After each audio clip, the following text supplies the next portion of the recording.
Hello everyone, Reggie Time here again with another midweek live play session on the 16 Zoom tables. This isn't going to be a regular event, I don't think, but who knows. We're playing on Pokerstars again today just because it's easier to make videos on Pokerstars for live play purposes. I did say last week if the videos were received, I would make another one. It got 14 likes and 240 odd views up to now, which is pretty good. I don't think I shared it anywhere, so I'm pretty pleased with that. If this one gets a similar amount of likes and views in a similar amount of time, then we'll do another one next week. But obviously I take my lead from you guys, and if videos are getting decent views and decent amount of likes, then therefore I'm going to keep making them. So please do like the video if you want to see more of them. Please do share it if you member of any communities. And if you're not already subscribed to my channel, please do subscribe. As I said in previous videos, my goal is to get to 1,000 subscribers by Christmas. I'm currently on 939, so only 61 away. Hopefully we can make it sooner rather than later, and I can get on with setting a new goal. So without further ado, let's crack on and play some poker.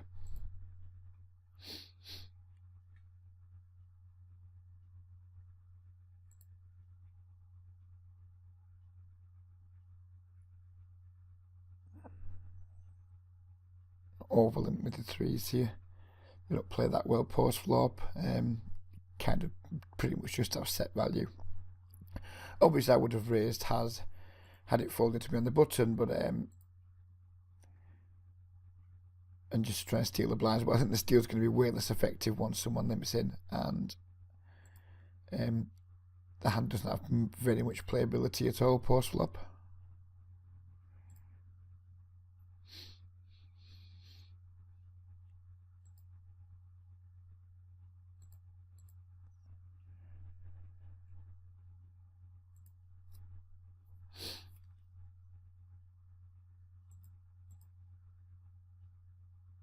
Not going to overlimp with the twos though, with 1, 2, 3 decent tags behind me, or decent looking tags statistically. I don't think we'll get away with overlimping from middle position.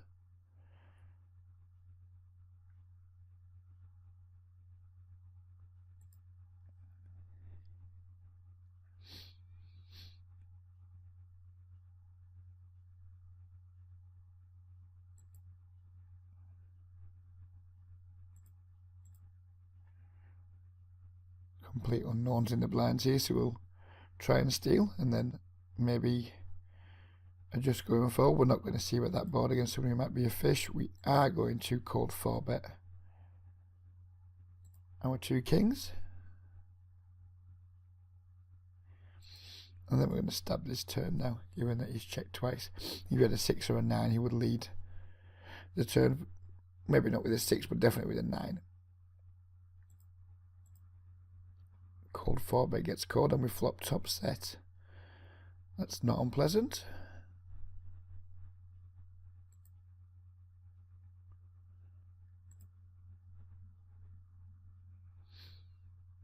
Not that worried about flush draws. I mean, if he has a flush at this point, then it's kind of unfortunate for us.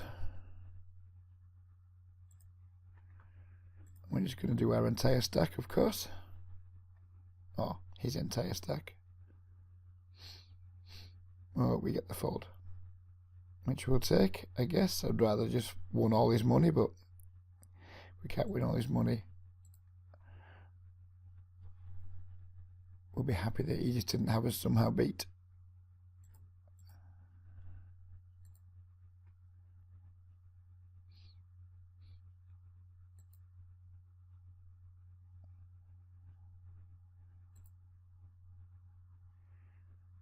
Will not be c-betting this board with this weak hand that has no potential to improve into 2 players, but we get donked into anyway, so it's not even an issue.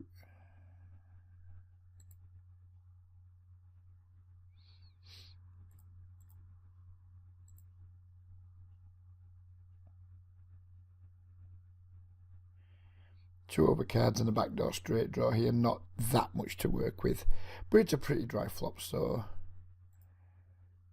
and we'll start with a c-bet and go from there. Barrel some turns depending on what they are. That wouldn't be one of them. Turns I would be barreling would maybe be a 9. Definitely a king, queen, 10. Probably an ace 2. Going to give up on the 6. In 3-bet on table, 1 with 2 queens, and then a cold 4-bet comes in. Wow. It's going to make a really tight fold here, I think. 4-betting doesn't really make an awful lot of sense. In fact, let's watch and then discuss this, because a lot of people would think that's quite nitty of me. So let's pull the hand up. Hopefully it's going to fit in the screen capture, or we can hopefully make this go smaller so it does. Can we? Yes, we can. So we've opened from middle position with 2 queens and 3-bet from the cutoff, by the cutoff, sorry, to 148, which is what, 9 and a bit blind, I think. No big deal at this point, happens all the time, just get on with it. My plan would have been just to call out of position with my 2 queens, middle position versus cutoff, and look to play some poker post-flop, obviously continuing on good boards, maybe not continuing on some bad boards. And then the cold 4-bet comes in, albeit not the biggest cold 4-bet in the world. What would that be? 22 blinds. He can probably have some bluffs, but I think cold 4-bet bluffs, middle position versus cutoff versus small blind, probably aren't like really like regular events in these games. Can they happen? Of course they can. Given that we know he folded now, he probably either had like a thin value hand. Maybe, who knows? Maybe he was like 3-bet bluffing with a hand like ace jack suited or ace queen, even though we blocked that really hard. I doubt he does this with a hand like pocket 10s or pocket jacks, but who knows? Maybe he's just flat out fucking bluffing. Seems unlikely, but given he folded, maybe he was. But out of position to 2 players with this action, I think we could just let queens go in this situation. I think there's like, what would our other option here? Like 5-bet. 5-bet to what size? He's made it 20 odd blinds. 5-bet jamming really is the only thing that makes sense, but there's not like tons of money, dead money out there. This money's still live. He could still have a very strong range. He's uncapped and he's uncapped. So we're basically going to be 5-bet bluffing versus 2 uncapped ranges. Not really my idea of fun. We're not 5-bet bluffing because we've got 2 queens who can, of course, sometimes be called by worse hands or beating flips and things. So we're not 5-bet bluffing. That'd be a nonsense thing to say. But we're 5-betting, like, we'll be the bottom of the range for 5-betting for value here. And against 2 people who both have like pretty strong ranges. I'm assuming that most players in these pools, given that the average 3-bet percentage I see is less than 5, maybe less than 6, between 5 and 6. And I mean, cut-off 3-bet percentages are probably between 5 and 6 too, maybe on a slightly lower side than that, who knows. So his range is pretty strong. His range, cold 4-bet bluff ranges, I'm going to imagine are going to be way narrower than even that. This is going to be like the 4-bet from the small blind versus these 2 situations. I'd say the 4-bet percentage is going to be like less than 2%. So we're up against 2 very strong ranges, or 2 pretty strong ranges. That's a strong range. This is an even stronger range. And I'm just willing to fold queens in that spot most of the time. Unless one or either of these guys are like confirmed nutters, then I'm just going to fold, let it go, and not second guess things too much. Could they be on the nitty side? Maybe. But I've seen many debates over like the last 12 months where the common consensus has been getting queens in pre-flop in these games isn't a good idea. So getting queens in pre-flop when 2 opponents have shown strength against us seems like an even worse idea to me. So I'm happy with the fold. Gianni probably had a pretty strong hand given that he jammed over the cold 4-bet, so pretty pleased with that. Disappointed that we get queens and don't make any money, of course, but pleased with that we made the fold and hopefully made the right decision. I'm quite an instinctive player, and usually when I ignore my instincts, things tend not to work out too well for me. A kind of online white magic, I guess. It's something you can't always explain, but if you ignore it, it kind of doesn't always work out too well. So yeah, we're going to I know white magic's more to do with live reads and live tells exactly, and obviously being a bit tongue-in-cheek here, but yeah, I think I have a bit of online white magic, and I think I might start talking about it just a little bit more to just tilt my detractors, I think.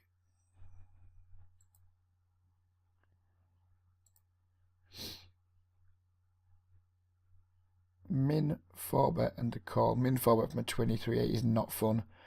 We just have to call and try and smash the flop here because we're getting such an absurd price. And we do not smash the flop. So this part is over.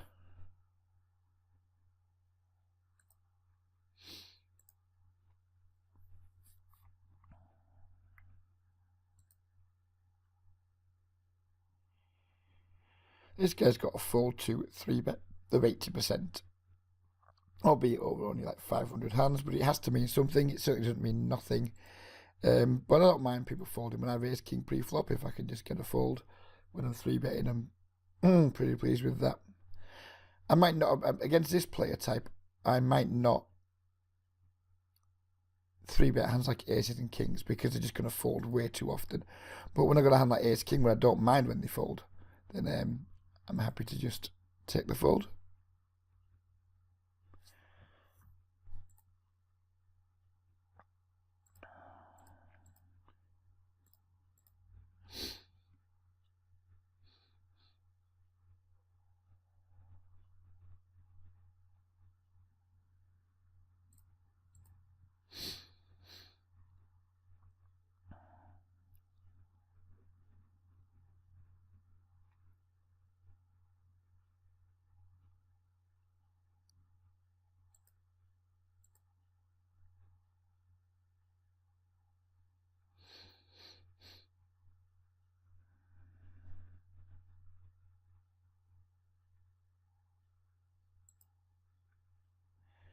I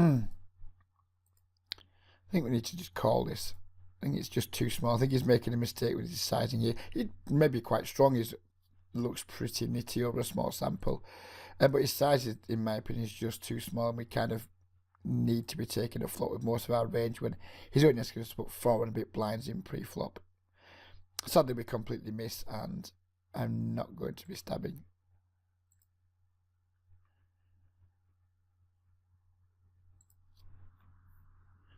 I'd rather just fold the 7-5 suited when we're out of position and we get 3-bet, but when it's so small, we kind of have no choice but play the hand.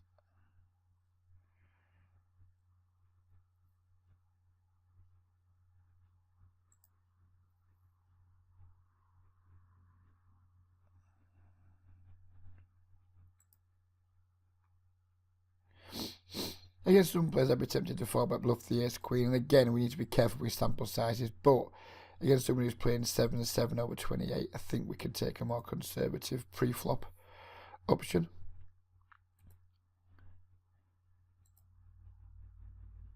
I was going to stab this turn had we missed, but given that we've now improved, check again and play it to the river. And now I think we can safely value bet. Probably not get called by much, but make a small value bet. Who knows, maybe he just has ace-jack or something that makes a call. And again, we want to be very careful about sample sizes because I'm presuming he's not 7-7 in like a reasonable sample size, but he might still be relatively nitty. Had he been playing super aggressive over the same sample size, again, I would have been careful, but I would have been more inclined to make a 4-bet.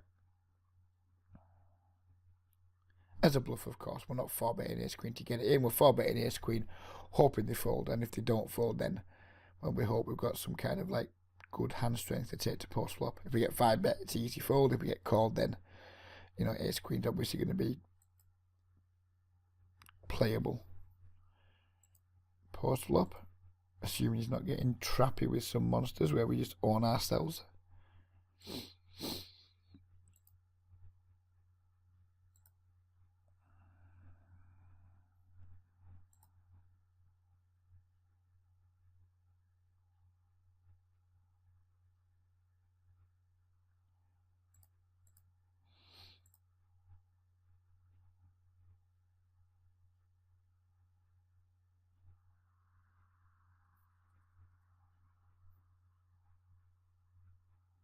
I'm not sure I want to be folding king queen offsuit versus 3-bets on regulars too often in these games, so we'll go with a 4-bet bluff and we get the fold.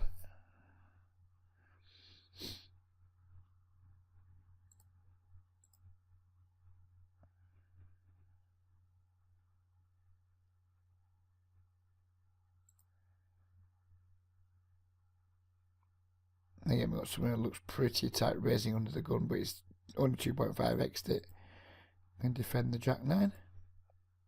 We're going to flop a top pair, so we're going to say see you with the river, sir.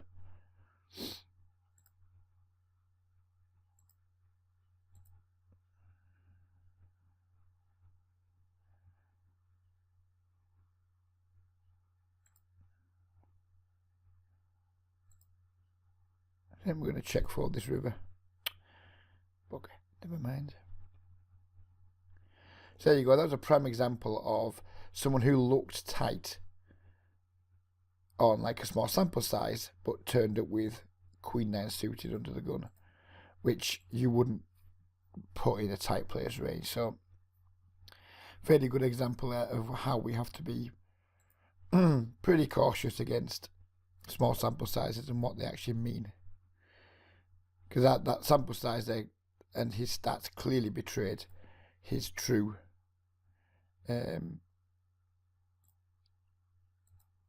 style.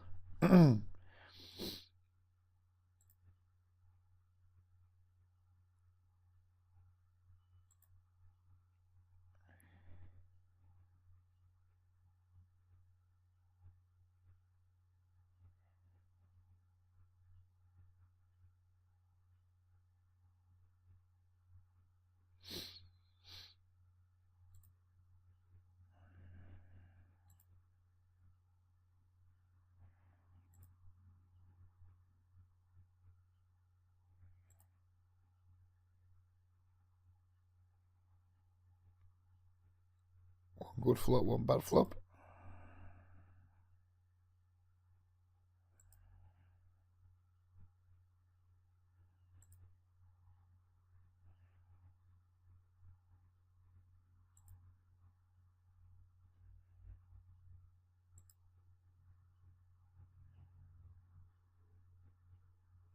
Might end up just emptying the clip here on table 2. Hoping not to get raised on table 1 because that would suck.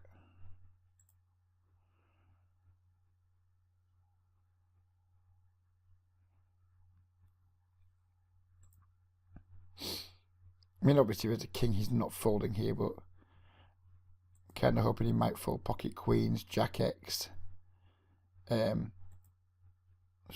straight draws that have missed that are better than us.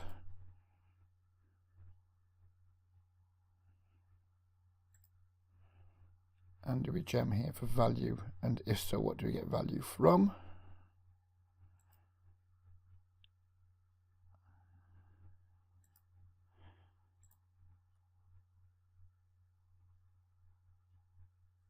Yeah, jamming. Hoping he can call with that ace 10, maybe hero callers with who knows what. It isn't an ace. Given that I'm going to want to overbet bluff jam there sometimes with like diamonds and things, I think when we have ace king, it's on the thinner side in terms of like when we get called, we're in trouble decent amount, but happy jamming in both of those instances.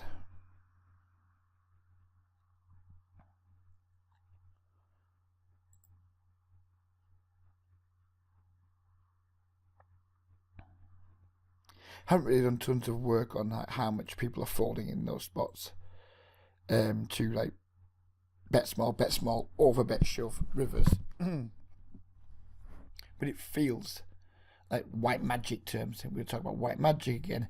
It feels like people fold a lot in those situations. Maybe we could even get ourselves to the point of where we overbet when we want the fold and we bet small on the call. I'm not sure if that might become exploitable. Well, it certainly would be exploitable, unquestionably.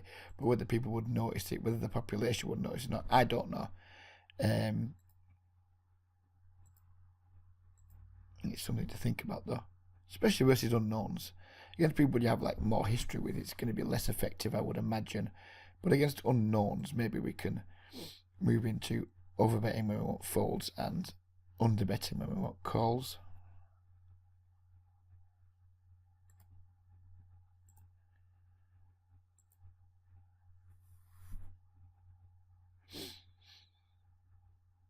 I'm very high c-bet stats so far today. That is usually not my MO. I'm going to 3-bet the King Queen here because I don't particularly want to get squeezed, but I think it's too strong to fold versus the cut-off open. We get the call, we get a thoroughly miserable flop, and I am done with it.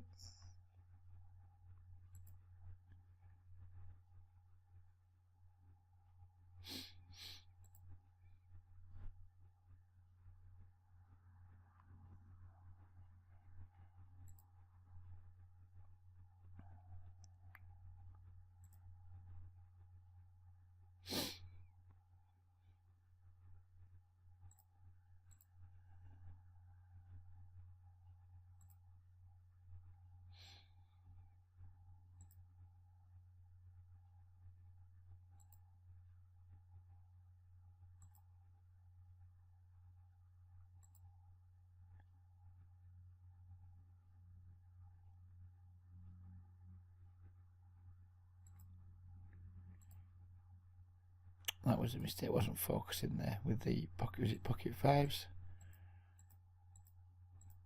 Yeah, it was a mistake. Absolutely should open pocket fives there. I was thinking about something completely different. I totally lost focus for a moment. So please don't rain down on me too hard for that one, because it was just a lack of focus. My mind wandered. I'm waiting for a couple of books to come, and for some reason my brain went into, oh, I wonder if books are going to come today mode.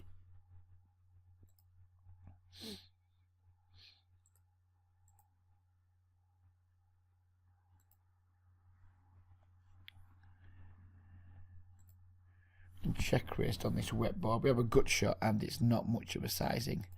And if we're going to float here, we can continue and then the 8, 10, 7, obviously, Jack. Not ideal. If we'd bet bigger, I would have easily found a fold. But given it's so small, I think we can peel and see a turn. Just give up if he barrels. I'm not convinced by his sizing here. I think he's got a lot of nonsense in his range. He's got pretty high, very high woman sort of flop. Super. I mean, he's just super aggro post flop. Which makes me want to defend more versus him, but this just isn't the hand to do it with, I don't think. So we'll not bother. I think we might get to see a flop here with the 9-8, so we'll try and see when we've got a relatively tight looking player behind, and two guys in the blinds who aren't 3-betting excessively, albeit over small samples. So we'll try and take a flop.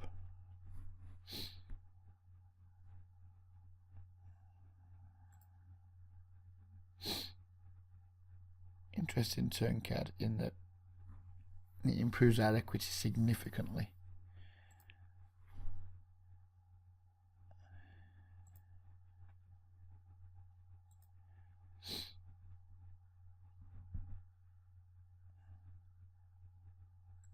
And that seems like a pretty good river for us. Might make it hard for us to get called though, so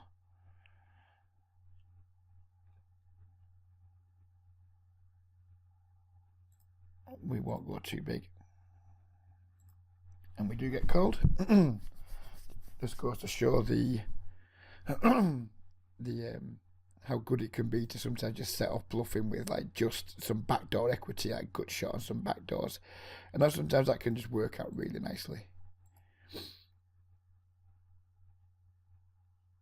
An opponent showed up with Jack 10. We guess we could have got more value on the river, but never mind. We're not to know that at the time. I presumed he just had like a one pair type hand. Not folding this ace 10. We kind of haven't played this ace 10 too well.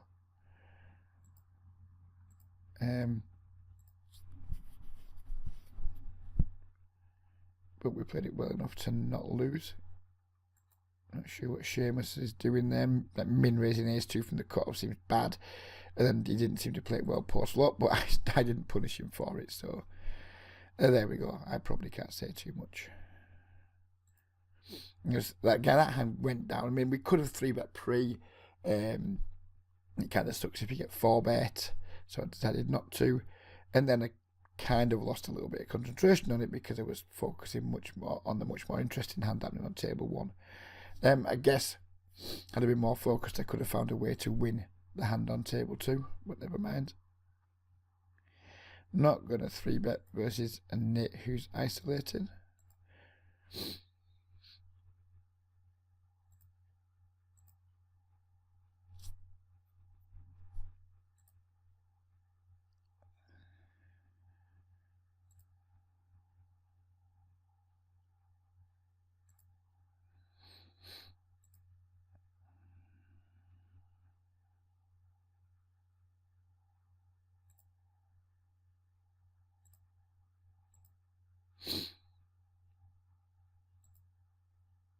And block this against somebody who'd probably fish.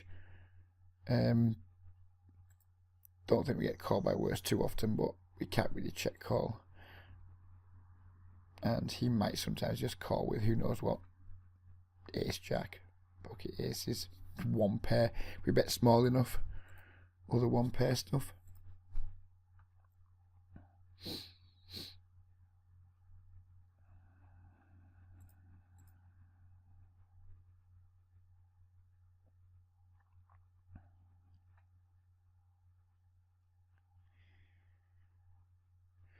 Good shot on backdoor nut flush draw means we can certainly stab this flop and make a decision on some turns. 8-6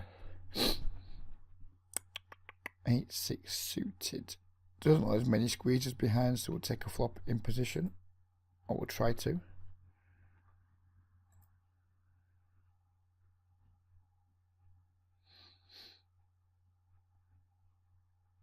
And you flop 1 pair. And some backdoors. He's c-bet into 3 people, so I think he's likely to be strong here, but I don't think we can just fold right now. We want to see a turn card.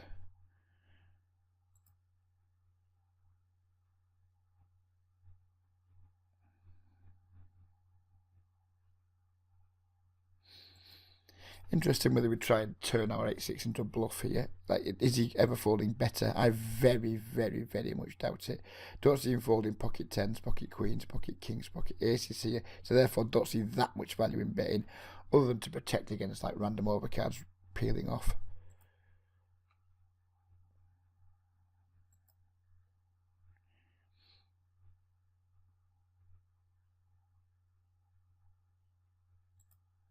Then we can safely fold there when he pots the river. My initial instinct was he's on the flop, he's got like top pair or better.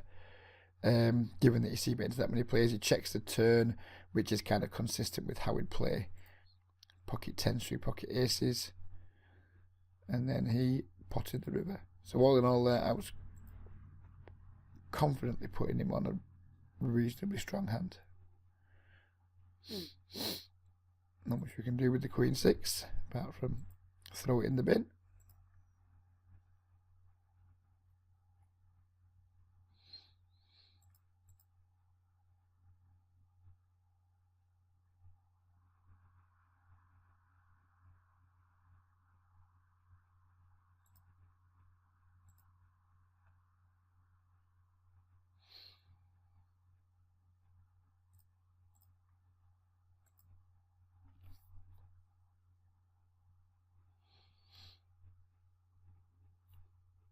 Not a very exciting flop for Queen Jack, and our opponent hasn't shown a great tendency for folding versus c-bets, so we're not going to bother trying to make him fold. If this number was pretty high, I'd maybe stab with any 2, but given he's got a fold to c-bet of 29%, albeit again, sample size is small, but it doesn't look like he's a sort of player who's giving up too easily, so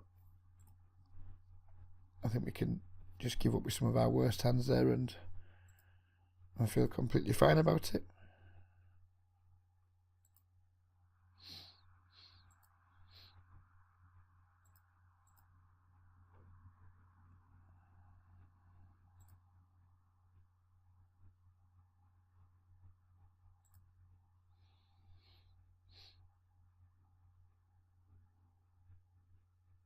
play we know nothing about. We do have 2 overcards and a backdoor spade draw though, so we'll stab the flop and then go from there. And we're going to give up on the 7.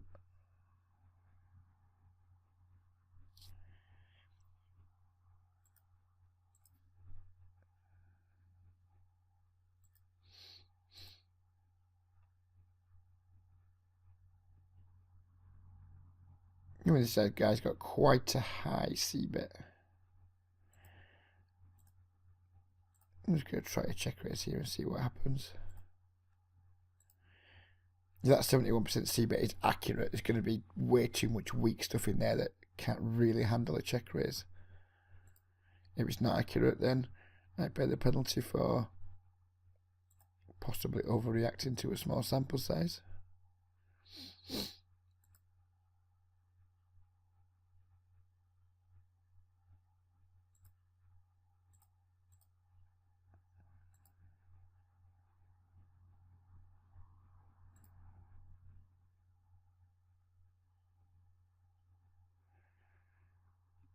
Big squeeze, 15 big blinds. I don't think I want to put 15 big blinds in pre-flop with ace-jack. Disappointing because I wouldn't mind seeing playing a flop with this character, but we've been beaten to the punch by this guy, so never mind.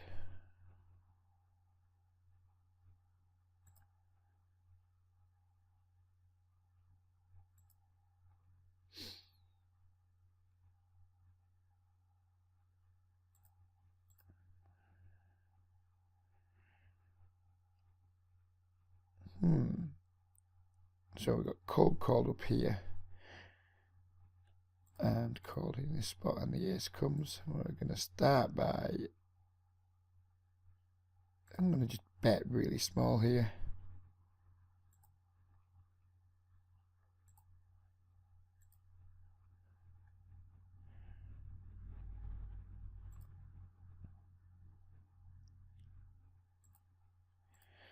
And we're going to check back this turn and probably fold the river if he leads into us.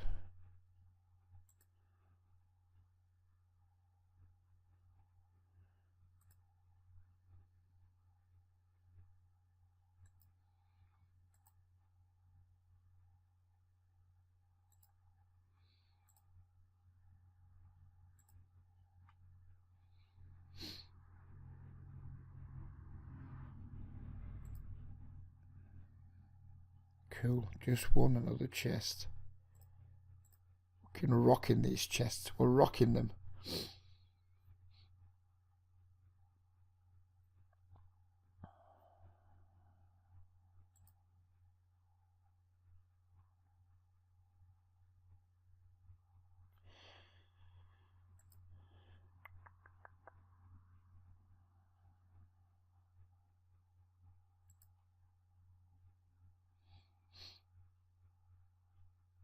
I think it's just too thin to go for value on the river with our third pair here.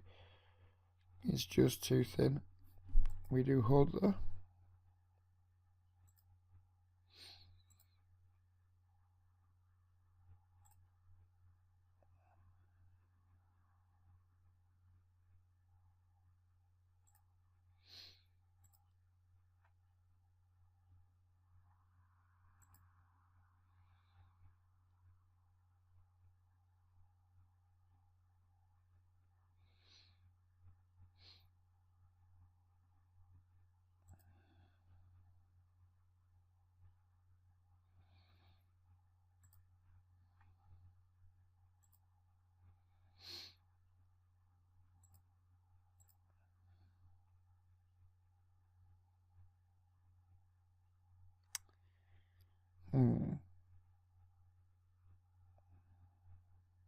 His range shouldn't contain too much King X here. But I think we bet we're going to get way too many folds. He absolutely snap checks back. I don't think we can get 2 streets of value though, so we're going to check again and definitely value bet the river if he checks through.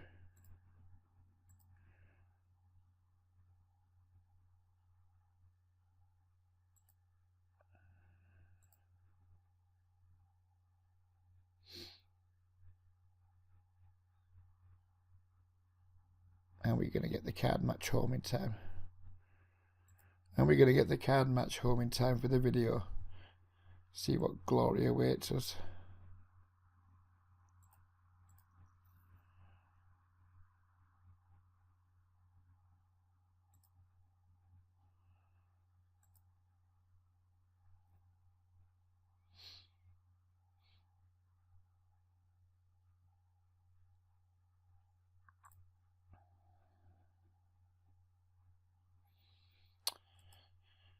It doesn't fall too many c-bets, but it's like such a strong board for our range, and we kind of have to just go for it.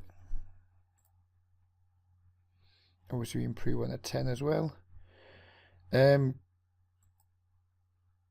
that he's called and then called again on that board texture, I'm not happy giving up here, but I don't really see much value in like trying to barrel off. It's one of those situations where I'm probably just going to have to give up, I think. He calls a 3-bet and then calls on that board. I just don't know. I don't really see how we can proceed with the turn barrel on a 7 of clubs. I think it's just find a nice try and move on.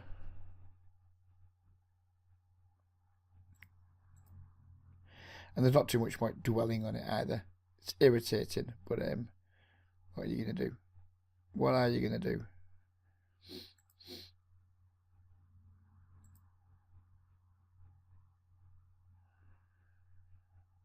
We've got potential card match glory on 2 tables.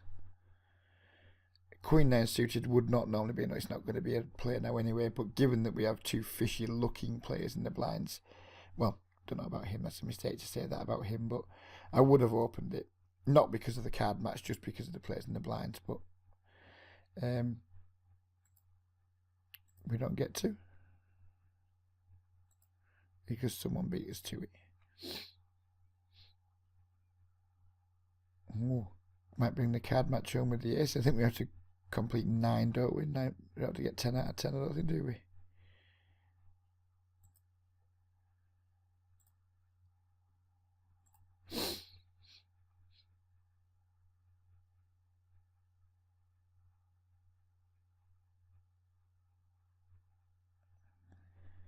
We did. Card match complete. What a time to be alive. What do we win? $2 would be epic. Not 50 cents. Oh, you bastard. 50 fucking cents. All that effort for 3 big blinds. Where is the justice? Where is the justice?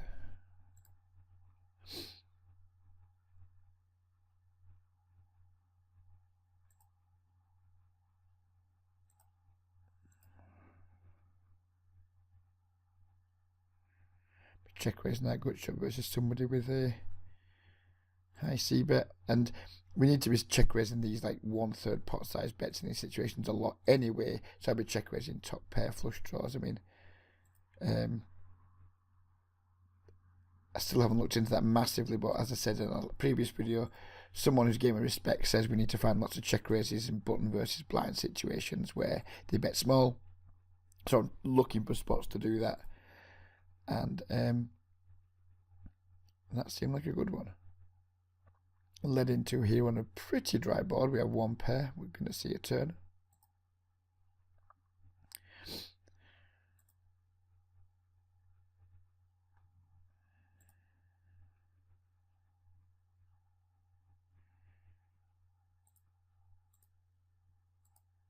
I mean, this makes no sense. There's no, I mean, he's going to be so unbalanced here. I mean, there's just no draws to balance this with. I mean, if he's airballing, then fair play to him. I'm just not prepared to call 3 bets with a hand as weak as that.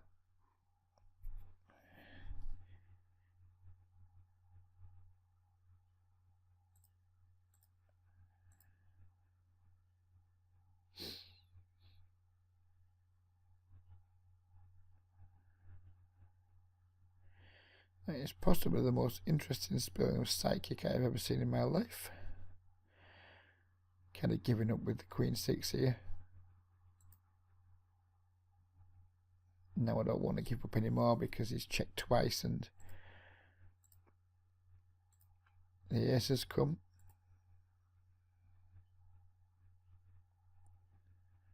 Now I wish I had given up, but we kind of have to see it through now on the club.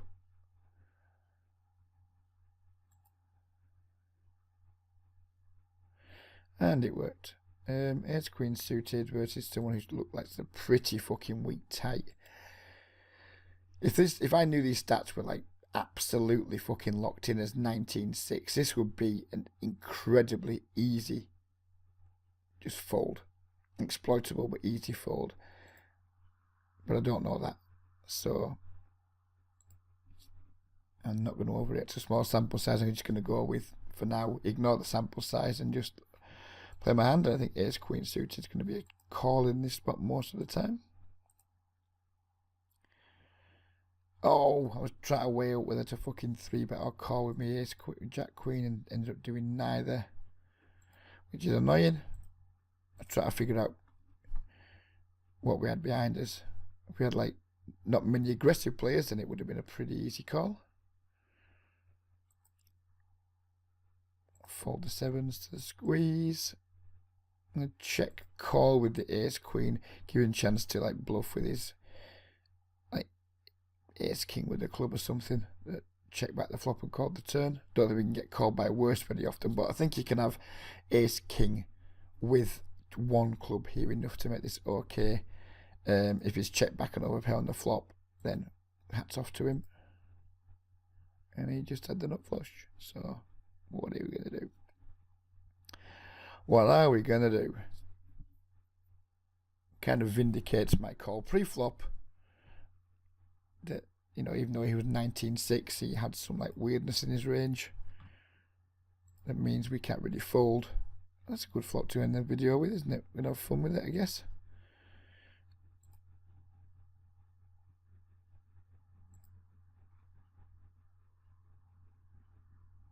And maybe we're not then. Maybe we're not going to have any fun with it.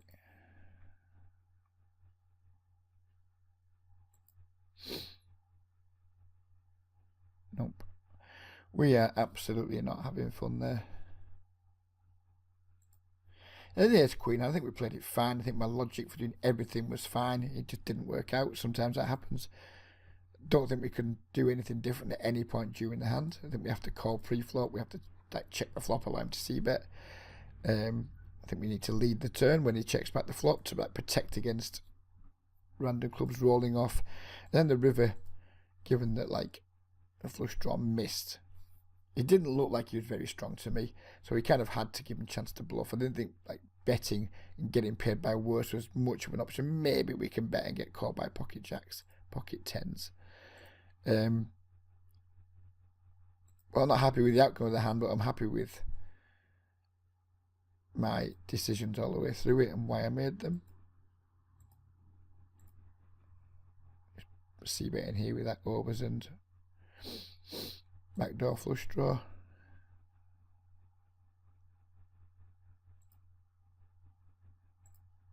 And now I feel inclined to barrel off on the ace. Now I feel like I don't need to barrel off anymore because we've made some showdown value. So this is how like sometimes you can have plans and hands and then it changes them. If this was like a queen, I would absolutely just like triple barrel here. But given it's a king and we don't need to bluff anymore, then we don't have to bluff. And he had the ace 10, so kind of glad I hit the king, I guess. But our 45 minutes is done for the day. Oh, yeah, it actually is done. All I have to do now is play around to our blinds, which is just good practice.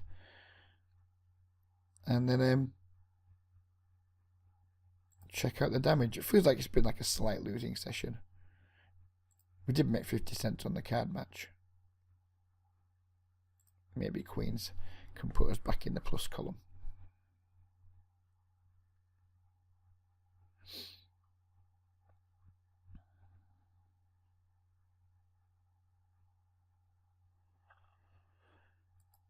So how did we do? We won $4. That is a surprise. Did not expect that to be a winning session. But it was, so hats off to me. I hope you guys enjoyed the video again. Remember, if you have got this far and you haven't hit the like button yet, please do. The more likes we get, the more likely it is I make another one next week for like some random midweek video. Let me know what you thought of any hands that I've played, anything that I've said, anything you agree or disagree with, anything you've liked or not liked. Please let me know in the comments, and if it's an interesting comment, I'll no doubt reply to it. Bye bye for now.